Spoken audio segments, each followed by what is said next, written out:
नमस्कार. आज आपण मणी आणि मोती यांच्यापासून काय काय तयार होतं त्याच्याबद्दल बोलणार आहोत. तर ही एक प्राचीन कला आहे. अगदी राजवाड्यांच्या काळात सुद्धा तुम्हाला चित्र दिसतील आणि त्या चित्रांमध्ये महिलांनी सगळे जे आभूषण आहे ती मोत्याची घातलेली दिसतील. तर महिला गळ्यातलं कानातल्या कुड्या असायच्या बघा, तर त्यानंतर हातातल्या बांगड्या अशा प्रकारचं, आणि एक कमरेचा पट्टा असायचा त्यांचा तो, आणि छल्ला असायचा. तर अशा प्रकारचे दागिने जे आहे ते मोत्यापासून बनवले जायचे. आणि नंतर मात्र त्याच्यामध्ये थोडे थोडे बदल होत कृत्रिम मोती आले, आणि आत्ताचे जे आहे ते कृत्रिम मोती वेगवेगळ्या प्रकारात वापरले जातात. परंतु आपल्या ट्रॅडिशन मध्येच ते असल्यामुळे, आपल्या सगळ्या परंपरेमध्ये त्याचा कुठे ना कुठे उल्लेख असल्यामुळे आजही आपल्याला मोती हा प्रकार आवडतो. आणि बऱ्याच महिलांना तर फक्त मोती आवडतात किंवा मोत्याचा रंग असलेले दागिने आवडतात. तर आता सुद्धा गळ्यातले कानातले नथ वापरली जाते. नथ ही छोट्या आकारात असते आताची, परंतु त्याच्यामध्ये जर मोती किंवा मणी नसेल तर मात्र ती नथ फारशी आवडत नाही लोकांना, किंवा नुसत्याच खड्यांची नथ घालण्याचा प्रकार आहे. पण मोत्याची बात कुछ और है असं म्हटलं जातं. मोत्यांपासून वेगवेगळ्या वस्तू पण बनवल्या जायच्या. सुरुवातीला बघा की ते ताटावर झाकण्यासाठी, म्हणजे नैवेद्य वगैरे घेऊन जायच्या बायका, तर त्यावेळेला ते झाकण्यासाठी मोत्याचं बनवलं जायचं, त्याला वरचं कव्हर म्हणून ते मोत्याचं बनवलं जायचं. नंतर मोत्याच्या छोट्या छोट्या असे रुमालच म्हणायचे त्याला, तर रुमालासारखे बनवले जायचे आणि मग ते वेगवेगळ्या ठिकाणी सुशोभित केले जायचे. आता ते भिंतीवर सुशोभित केले जातात, आणि आता तर स्वरूप खूपच बदललेलं आहे. परंतु आधी जे होतं तर त्या छोट्या छोट्या गोष्टी, त्याच्यापासून बटवे तयार केले जायचे. तुम्हाला आठवत असतील की 4 मोती आणि कुठली तरी वायर असायची ती रंगीत, आणि ते दोन्ही बाजूने ओढलं की तो एक बटवा तयार व्हायचा. तर सगळ्या महिला ते बटवे तयार करत असायच्या, आणि तो खूप वर्षानुवर्ष टिकत असायचा आणि जसाच्या तसा राहायचा. विशेष म्हणजे इको फ्रेंडलीच त्याला म्हणता येईल, कारण एवढ्या वर्ष तो आपण फेकत नाही ना, म्हणून. नंतर दुसरा एक प्रकार होता की बाहुल्या बनवल्या जायच्या मोत्यापासून. म्हणजे तुम्हाला आठवत असेल, एक फ्रॉकवाली बाहुली असायची, तिला एक असा दोरा म्हणजे मोत्याचाच विणलेला तो बेल्ट असायचा, आणि ती अशी टांगवलेली असायची घरामध्ये. तर ती एक बाहुली होती. नंतर मोत्यापासून वेगवेगळे प्राणी बनवले जायचे. नंतर ते रुखवतात ठेवले जायचे लग्नाच्या वेळेला. नंतर मोत्यापासून प्राणी तर बनवले जायचे, परंतु मग नंतर मोत्यापासून प्रतीकं बनवली गेली, की स्वस्तिक आहे, ओम आहे, अशा प्रकारचं ते मोत्यामध्ये विणलं जायचं. तोरणं बनवायला लागले, म्हणजे सजावटीचं सामान जे आहे ते मोत्यापासून बनवायला लागले. मग तोरणांमध्ये मणी मोती, सजावटीचं सामान जे आहे ते मोत्यापासून बनवायला लागले. मग तोरणांमध्ये मणी मोती खूप प्रचलित झाले, ते पण मग वापरायला लागले लोक. आणि मग मण्यांपासून खेळणी मात्र खूप वर्षानुवर्ष चालत राहिली. मग त्याच्यामध्ये अजून काही प्रतीकं, म्हणजे तुळशी वृंदावन तुम्हाला आठवत असेल बघा. ज्या जुन्या महिला आहेत त्या सांगतात की प्रत्येकीच्या लग्नामध्ये ते एक तुळशी वृंदावन असायचं. गावात एक कलाकार असायची आणि तीच फक्त ते बनवू शकायची, किंवा तिच्याकडून मुली शिकायच्या. आणि मग नंतर ती कला जी आहे ती कला दाखवण्यासाठी म्हणून ती सुशोभित केली जायची लग्न मंडपांमध्ये. तर तसं एक तुळशी वृंदावन जे आहे ते पण आपलं प्रचलित आहे. आणि हेच तुळशी वृंदावन आता छोट्या स्वरूपामध्ये मण्यांमध्ये मिळतं. नंतर मग त्याच्यानंतर पुढे जाऊन मोठे मोठे प्राणी बनवायला लागले लोक, आणि मग ते मण्यांचे मोठे प्राणी, तुम्ही हत्ती वगैरे बघितले असतील, मण्यांचे अगदी बारीक मण्यांपासून बनवले जायचे.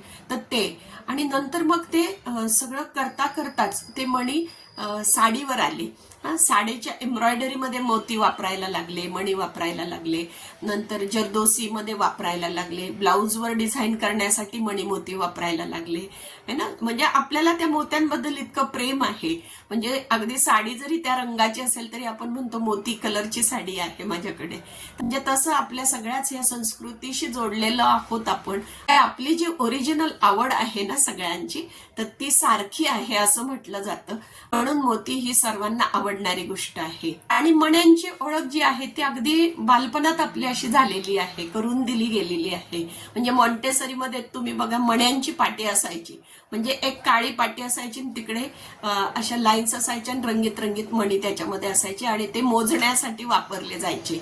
तर ती खूप गंमत वाटायची आपल्याला. आणि नंतर मणी मोठ्या एका स्क्वेअरमध्ये मोजण्यासाठी असे वापरले जायचे. अजूनही काही बालवाड्यांमध्ये ते ठेवलेलं आहे आणि त्याच्याशी मुलं खेळत असतात, कारण ते जसंच्या तसं राहणार. लाकडी फ्रेम असते आणि त्याच्यामध्ये मणी ओवलेले असतात. तर असे मणी हे मोजण्यासाठी शैक्षणिक साधन म्हणून पण वापरलं जातं, किंवा पूर्वी खुळखुळ्यांमध्ये वापरले जायचे मणी. नंतर त्याचे झुंबर बनवले जायचे त्याचे, तर ते पण असायचं. नंतर बाळाच्या पाळण्याला मोत्याचे झुमर लावले जायचे आणि ते सुद्धा आता प्रचलित होत आहेत, पुन्हा एकदा येत आहेत ते पण. तर अशा प्रकारे मोती हा सगळ्या ठिकाणी वापरला गेला. शैक्षणिक साधन म्हणून तो वापरला गेला, मोजण्यासाठी सुद्धा त्याचा वापर केला गेला. आता मात्र वेगवेगळ्या स्वरूपात त्याच्या वस्तू बनवल्या जातात. हे बघा, मी तुम्हाला दाखवते की मोत्यापासून एका आमच्या कलाकारांनी बनवलेला आहे. तुम्हाला दिसण्यासाठी मी थोडं रेड बॅकग्राऊंड देते. हा, हे बघा, अशा प्रकारचे हे छोटे छोटे फ्लावर पॉट आहेत. ते एका आमच्या कलाकारांनी बनवलेले आहेत. ते खूप सुरेख दिसतात, एकदम मिनिएचर आहेत ते. बघा असे तर ते खूप सुरेख दिसतात. आणि त्याच्यामध्येच मोत्याची फुलं सुद्धा केली जातात. आणि अजून एक प्रकार आहे की मोत्याचे वेगवेगळे किचेन, हे मीच बनवलेले आहेत असाच टाइमपास म्हणून. आणि हे जे किचन आहे हे गिफ्ट द्यायला पण छान वाटतात. हे बघा, असे गिफ्ट द्यायला सुद्धा छान वाटतात. आणि हे किचन जे आहे हे हल्ली मुलींच्या बॅग चार्मर म्हणतात याला. तर बॅगला सुद्धा मुली लटकन म्हणून असे लावत असतात. तर थोडेसे आपल्याला वेळ असेल तर आपण अशा प्रकारचे मोत्याचे किचन बनवू शकतो. नंतर हेच मोत्याचे किचन जे आहे अशाच आकाराचे आपण जर तयार केले तर त्याच्या राख्या सुद्धा होतात. त्याच्यात काय एवढं, हे बघा, हे असं आहे, हे असं केलं की त्याची राखी तयार होते, है ना. आणि हे जे आहेत ह्या ज्या लाईन्स आहेत अशा मोठा बेल्ट तयार केला जातो, तो फ्रेंडशिप बँड तयार होतो.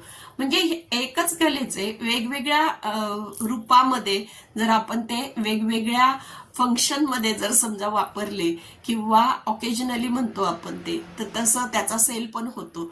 आणि ह्या अशा किचनचा खूप सेल होतो. याच्यामध्ये खाली अशा टाईपचे लटकन म्हणा किंवा असे मी हे जे आहेत हे घुंगरू लावलेले आहेत इथे, त्याच्यामुळे त्याचा असा थोडासा आवाज येतो. तर ते पण मुलींना आवडत असतं. किंवा डॉल्स आहेत याच्या छोट्याशा, त्या पण मुलींना आवडत असतात. तर अशा प्रकारच्या मोत्यांचे भरपूर युट्यूबवर आहे, पिंटरेस्टवर आहे, वेगवेगळ्या सॉफ्टवेअरमध्ये सुद्धा ह्या मोत्यांच्या दागिन्यांचे इमेजेस तुम्हाला मिळतील, गुगलवर मिळतील, सगळ्या ठिकाणी मिळतील. आणि हाऊ टू म्हटलं तर ते DIY स्वरूपात पण मिळेल. म्हणजे याच्यामध्ये एक स्वयंरोजगार सुद्धा तयार होतो की छोटे छोटे असे तयार करून विकणं. आणि विशेष म्हणजे परदेशी पाहुण्यांना सुद्धा हे आवडतं बरं का. छोट्या छोट्या ह्या ज्या गोष्टी आहेत ह्या ड्रेसला असे लटकन म्हणून लावले जातात किंवा पिन्स म्हणून लावले जातात. अशा प्रकारचं ड्रेसला सुद्धा लावले जातात ते, त्याच्यामुळे परदेशी पाहुण्यांनाही आवडतात. अगदी फॅब्रिकला मोत्याची लेस सुद्धा लावण्याची पद्धत आहे. पूर्वी साड्यांवर केलं जायचं तर ते मोत्याची लेस पण लावली जायची. मोत्याच्या लेसची फुलं करून ते सुद्धा साड्यांना लावण्याची पद्धत होती. किंवा हल्ली गोंड्यांना सुद्धा मोती लावले जातात. साड्यांच्या पदराच्या जे गोंडे असतात त्याला सुद्धा मोती आणि रेशीम वापरलं जातं. तर अशा प्रकारची ही जुनी आर्ट आहे, परंतु ती ज्या ज्या लोकांना येते आहे त्यांच्याकडून तुम्ही शिकून घ्यायला पाहिजे, तरुण पिढीने शिकून घ्यायला पाहिजे. म्हणजे ही आर्ट जी आहे त्याच्यामध्ये व्हेरिएशन होऊ शकतात बघा, तुमच्या आवडीनुसार होऊ शकतात. पण काही ज्या गोष्टी आहेत त्या परमनंटली आपल्याला आवडणाऱ्या आहेत. जसं की मोती कलरमध्ये लाल रंग आहे किंवा मोती कलरमध्ये हिरवा रंग आहे. लाल हिरवा हे आपण शुभ मानतो, तसे सगळेच रंग शुभ असतात. परंतु मग आवडीनुसार आपल्याला कॉम्बिनेशन बनवता येतात. आणि आपण जो म्हणतोय स्क्रीन टाइम पासून जरा थोडीसं रिलीफ मिळायला पाहिजे.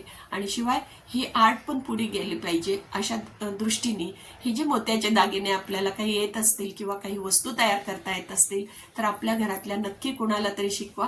घरातले नसतील शिकवत तर आजूबाजू कुणाला तरी शिकून ठेवा, म्हणजे ही कला आपल्याला पुढे नेता येईल. तर कसा वाटला हा व्हिडिओ ते मला नक्की सांगा. लाईक करा, कमेंट करा आणि सबस्क्राईब करा.